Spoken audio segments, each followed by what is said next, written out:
Jika hidup sedang tidak baik-baik saja, maka syukurilah apa yang kita miliki saat ini.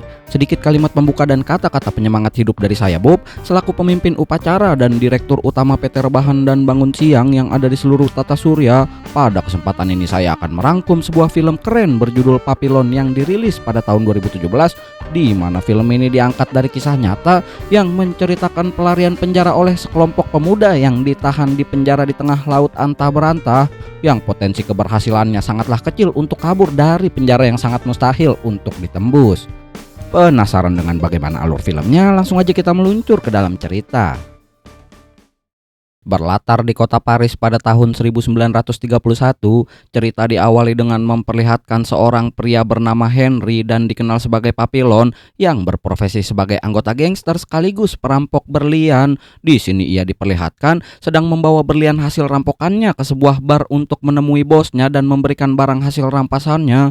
Dan di sini si bos terlihat sedang menghajar seseorang karena suatu alasan tertentu, yang kemudian Papillon pergi keluar menemui gebetannya yang seorang wadon cantik bernama Nenet dan memberikan sedikit barang curian kepadanya. Sebagai imbalan, mereka segera pergi ke sebuah hotel dan menghabiskan malam bersama. Namun saat pagi hari, mereka sudah dikejutkan dengan kedatangan polisi yang menangkap Papillon karena dituduh membunuh orang yang semalam sedang disiksa oleh bosnya sendiri dan malah dijadikan tersangkanya, yang akhirnya membuat Papillon harus dipenjara seumur hidup. Now relax. They got nothing. Nobody believes a whore. Don't worry. Don't worry. Setelah kejadian itu, Nenet datang berkunjung ke penjara karena merasa kasihan kalau Papillon sudah dijebak. Tapi ia di sini berkata kepadanya kalau dia akan mencoba untuk melarikan diri dari penjara dan akan membalas perbuatan bosnya jika sudah berhasil kabur. Dan setelah itu, ia mulai menjalani masa hukumannya. Akan tetapi pada masa itu Prancis sedang bersekutu dengan negara Amerika, maka seluruh narapidana ini akan menjalani masa hukuman mereka di sebuah pulau terpencil di Amerika Selatan, dan mereka tidak akan dianggap lagi sebagai warga negara Prancis dan segera dibawa menggunakan kapal besar menuju pulau penjara.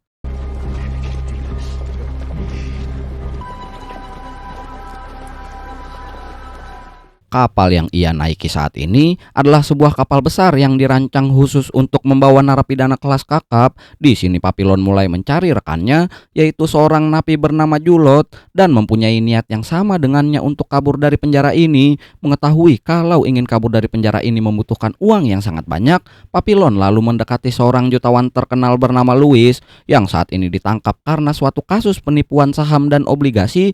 Papillon pun menawarkan jasa sebagai bodyguardnya demi mendapatkan uang dan akan melindunginya di penjara ini, karena mayoritas napi di sini adalah napi bengis yang sangat mudah melukai orang lain, bahkan hingga membunuh tanpa alasan yang jelas. Tapi Louis malah menolak karena ia yakin pengacaranya akan segera membebaskannya dari penjara ini. I saved you a spot next to me. Can keep you safe. All I need is enough money for an escape. I'd be better off taking my chances setting up in front of the guards. Pada malam harinya, Louis menyaksikan napi di samping selnya tewas ditikam hanya demi selembar uang yang disembunyikannya. Melihat hal tersebut, Louis langsung berubah pikiran dan ia lalu menerima penawaran Papillon sebelumnya sebagai bodyguard untuk mengawalnya di penjara ini, dan ia juga menjanjikan uang yang banyak sebagai imbalannya. Dan benar saja, pada malam hari selanjutnya di mana Louis hampir saja disikat oleh salah satu napi, namun Papillon yang melihat kejadian itu segera datang dan merujak napi tersebut.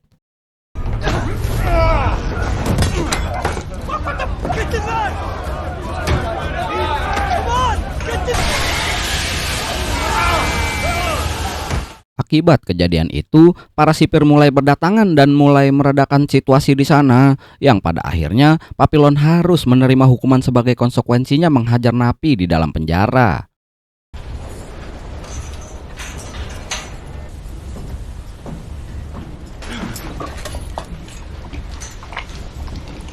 Singkat cerita, kapal akhirnya tiba di pulau penjara yang dituju. Julot di sini terlihat sengaja melukai kakinya sendiri dengan melompat dari kapal agar para sipir membawanya ke klinik dan dia bisa melakukan percobaan pelariannya, hingga sampailah seluruh narapidana di sebuah pulau di tengah laut antah berantah. Di sini kepala sipir segera memperingatkan mereka semua, jika ada yang terlihat mencoba kabur dari penjara ini akan langsung ditembak di tempat, dan jika mereka berhasil masuk ke wilayah hutan, maka mereka akan tetap mati kelaparan karena tidak adanya sumber makanan di sana.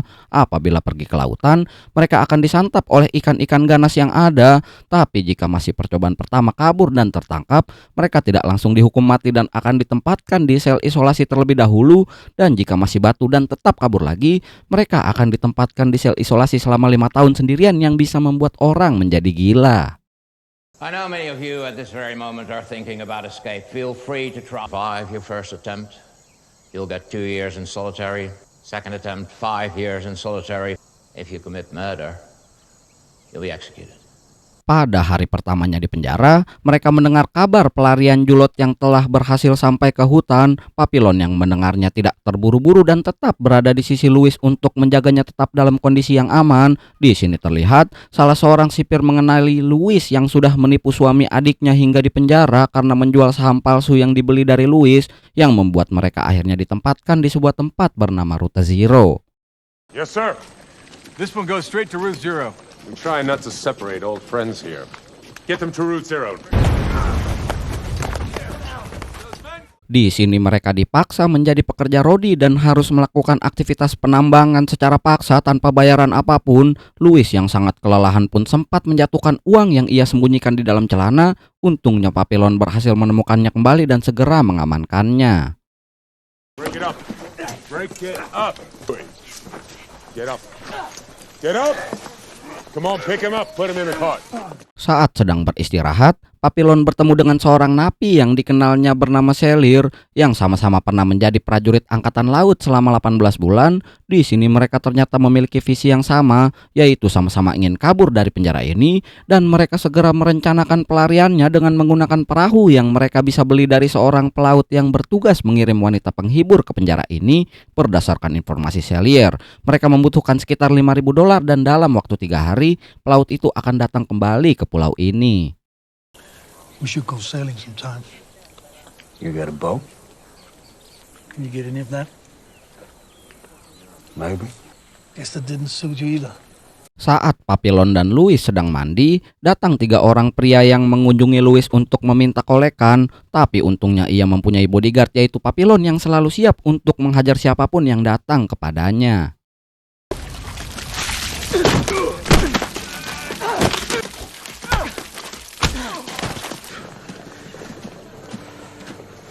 Pada malam harinya, Louis pun memutuskan untuk ikut kabur bersama Papillon, dan keesokan harinya mereka semua dikumpulkan di lapangan penjara ini untuk menyaksikan eksekusi mati terhadap Julot yang ternyata telah tertangkap kembali di hutan. Dan karena dia telah membunuh penjaga di sana, eksekusi mati pun tidak bisa lagi untuk dihindarkan.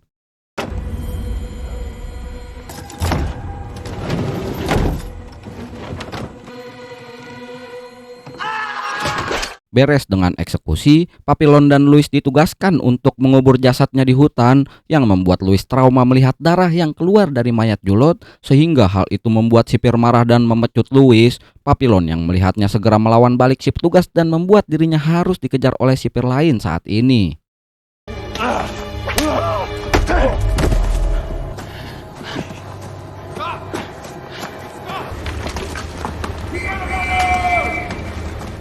Di sini Papillon terus berlari hingga ia melompat ke sebuah sungai. Setelah berhasil kabur dan tiba di dermaga, ia bertemu pelaut yang diceritakan Selir sebelumnya. Namun Papillon saat ini belum mempunyai uang karena uangnya masih ada di tangan Louis, yang pada akhirnya ia kembali ditangkap pada pagi harinya dan ia harus menerima hukumannya untuk ditempatkan di sel isolasi selama 2 tahun sendirian.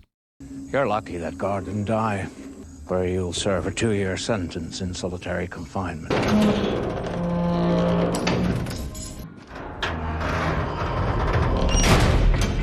Selama di sel isolasi, Papillon menjadi sangat stres karena harus sendirian setiap harinya. Bahkan sipir yang ia pukul sebelumnya datang mengunjungi demi sekedar membalas dendam atas perbuatannya di hutan. Tapi di sini Louis ternyata tidak melupakannya dan malah rutin mengirimkan kelapa kepadanya agar tubuhnya bisa tetap dalam kondisi baik dan mempunyai sedikit makanan untuknya.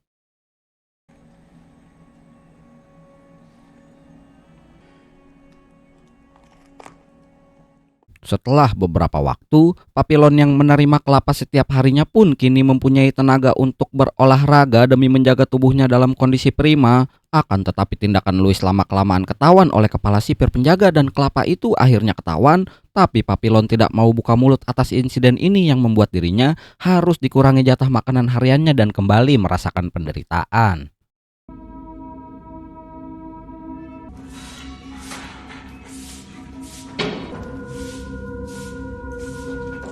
Berhari-hari di dalam sel isolasi dengan sedikit makanan membuat Papillon menjadi sangat lesu seperti orang yang tidak bertenaga, dan kepala sipir masih terus menanyakan siapa orang yang memberinya kelapa sebelumnya, tapi Papillon masih tetap teguh dan tidak mau memberitahukan namanya, yang akhirnya hukumannya ditambahkan dengan mematikan lampu penerangan sel untuk menjatuhkan mentalnya.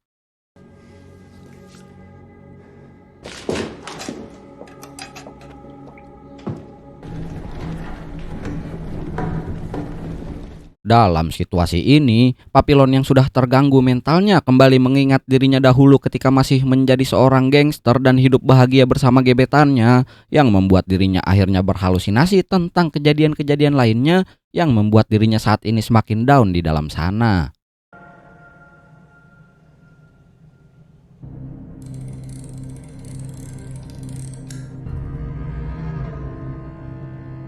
Setelah hampir 2 tahun di sel isolasi, Papillon terlihat dalam kondisi yang tak berdaya. Penjaga pun kemudian segera membawanya ke klinik untuk mendapat perawatan karena Papillon dianggap sudah gila saat ini. Lalu terlihat Louis yang saat ini sudah menjadi seorang juru tulis di penjara. Ia pun segera menemui Papillon ke klinik untuk melihat kondisi beliau. Di sini Louis terkejut karena melihat kondisi Papillon yang sudah seperti orang gila. Di sini ia juga curhat tentang pengacaranya yang tidak bisa membantunya keluar dari penjara ini, dan bahkan istrinya sendiri saat ini malah menikah dengan pengacaranya.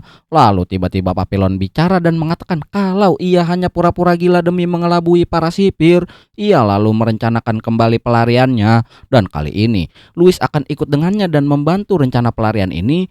Louis mengungkapkan kalau pada hari Minggu nanti ini akan ada pemutaran film untuk menghibur para politisi, dan para sipir akan sibuk dengan adanya acara ini yang bisa dimanfaatkan bagi mereka untuk kabur. This Sunday, the warden will be showing a film. This is your best chance. If he can still get a boat, you have enough money to pay for it. But we still need a boat. Karena mereka membutuhkan perahu, akhirnya Cellier akan diajak bergabung bersama dengan seorang penghuni klinik lain yang bernama Maturet, atau kita sebut saja Matur, yang akan berperan sebagai pengalih perhatian penjaga nanti. Dan Louis akan bertugas untuk membayar biaya kapal pelarian dan membuka kunci penjara, sekaligus memberi obat tidur untuk para penjaga yang didapat oleh Papillon dari dokter ketika di klinik. Dan Cellier di sini melukai tangannya sendiri agar dirinya bisa dibawa ke klinik juga dan berkumpul bersama mereka. Puppy! You skinny son of a bitch. I had to cut myself to get in here. It still work? Yeah, it's nothing to... Pada malam harinya, mereka pun sudah siap untuk melakukan pelariannya. Ketika penjaga sedang asyik menonton film, Louis mulai melancarkan aksinya dan menuangkan obat tidur. Di sini Matur juga beraksi dan mengajak napi penjaga ke toilet ketika sedang berada di sana. Cellier dan Papillon datang menggebuknya hingga beliau pingsan. Penjaga yang lain juga berhasil mereka jatuhkan, tapi di luar perkiraan mereka. Turun hujan lebat yang membuat listrik penjara padam. Louis yang sudah mencuri kunci gerbang utama pun segera menyuruh semuanya untuk pergi melalui menara penjaga dan melompat dari sana.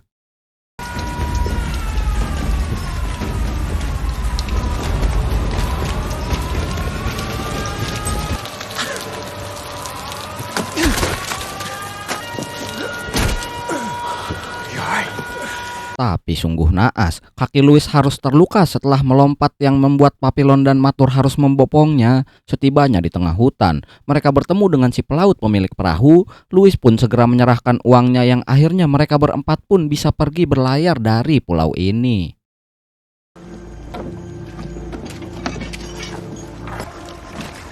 Enjoy your freedom.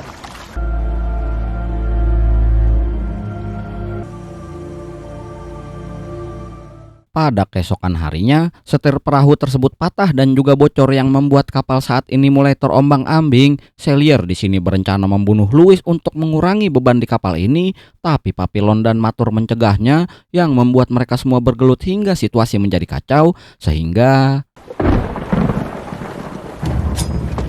How much money you have?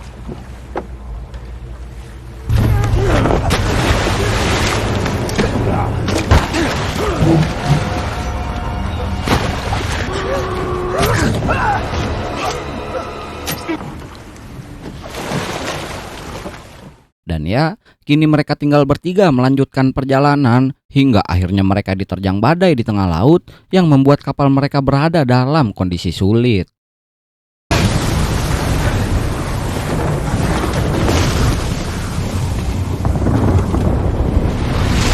Tiba-tiba Papillon terbangun dan berada di suatu tempat dengan orang-orang yang seperti suku pedalaman. Kemudian ia menemui seorang wanita biarawati dan faktanya ia tahu dari mana mereka berasal. Satu hal yang diminta oleh biarawati tersebut adalah ia meminta Papillon untuk bertobat dan dia akan menyembunyikan identitas mereka bertiga. We know where you've come from.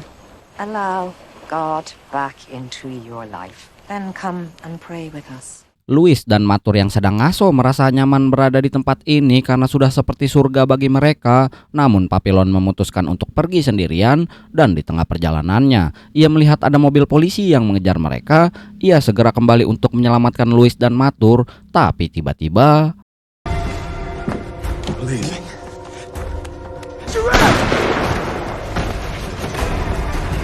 dan ya, Matur ditembak mati di tempat karena mencoba kabur. Louis dan Papillon pun akhirnya dibawa lagi ke penjara secara terpisah dan kembali menerima hukuman seumur hidup. Mereka akhirnya ditahan di ruang isolasi selama 5 tahun. Singkat cerita, Papillon sudah melewati hukuman 5 tahun di dalam sel isolasinya hingga tubuhnya terlihat sangat menyedihkan, yang akhirnya Papillon dibawa ke pulau penjara lain yang sangatlah terpencil dan tidak terurus, yang ternyata Louis sudah ada di pulau ini dan mukanya sudah acak adut dan sama gilanya dengan Papillon. Di sini Papillon mengajak Louis untuk kabur sekali lagi dari penjara ini. Karena ia adalah mantan anggota angkatan laut, ia merasa bisa membuat rakit untuk melewati lautan dan kabur dari penjara ini, dan persiapan pelarian akhirnya kembali dilakukan.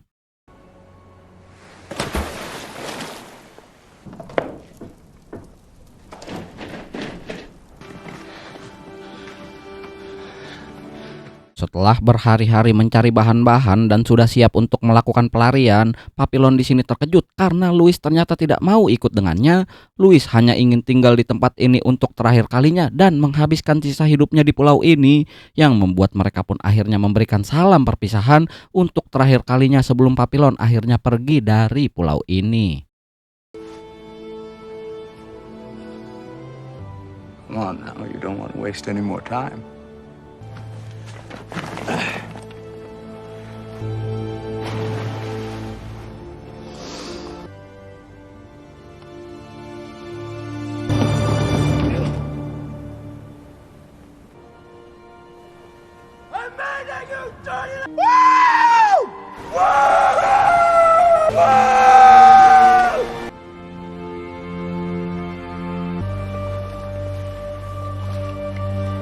Singkat cerita, pada tahun 1969, Papillon yang sudah menjadi warga negara Venezuela terbang menuju Perancis dan mendatangi seorang penerbit di sana untuk membuat buku tentang kisah hidupnya, di mana ia memberikan banyak catatan perjalanan serta bukti-bukti dokumentasi ke penulis tersebut sebagai bahan penulisannya, yang di akhir cerita memperlihatkan beberapa dokumentasi asli tentang perjuangan Papillon melarikan diri dari penjara, dan film akhirnya selesai.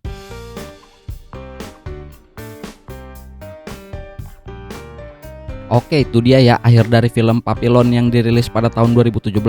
Sebenarnya ini film hasil remake ya, atau pembuatan ulang dari film aslinya yang dirilis pada tahun 1973. Tapi secara keseluruhan ceritanya sama sih dengan film aslinya, cuma dibuat visualnya lebih bagus aja dan dibuat lebih dramatis lagi.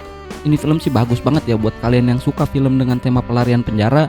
Dan kalau nih emang suka banget, saya sih rekomendasiin ya buat nonton yang versi 1973 itu, atau yang original lah, biar lebih dapat lagi feelnya, karena emang ini film diangkat dari kisah nyata dan ada beneran nih si Papillon. Mantap dah pokoknya, bintang 25.